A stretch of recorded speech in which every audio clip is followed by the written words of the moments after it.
政府社会司要带大家关心，人咧讲小妹无好话，警察骂警察，小告走法院。台北市中正二分局的警备队一个姓姓的警察不满姓黄的同事做事的时，日日定定讲伊耽误到接班的时间，搁再离开职务，放刁要甲司法单位检举伊失职。去年12月，伫咧警备队大厅骂对方歹听话，事后互检察官依照侮辱公务人员的罪嫌起诉。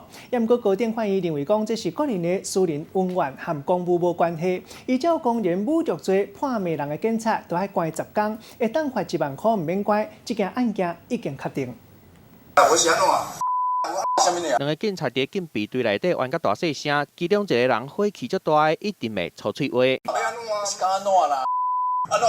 你会当安怎？因为轻微的问题，就甲同事骂甲无力。这个警察骂完感觉无遐尔受气啊，才离开现场。这件代志就发生伫台北市中正2分局的警备队大厅。7月的时候，其实对另外一个排班的同仁，上班的时间穿着制服这样子执行中，然后你骂那个3字经，我觉得这样子是有点离谱啦。甲人骂姓心的警察买手妨案侮辱公务员罪起诉，1审的法官判伊拘押10天。毋过被害警察的检察官认为判甲伤轻啊，提出上诉。最高法院进前认定，因为是私人的恩怨，该用公然侮辱罪来判，甲上诉拍回去，专案确定。从头到尾就是也没有就是一点认错的那种意思，而且到现在也没有一句对不起或者什么。也尊重法院的判决。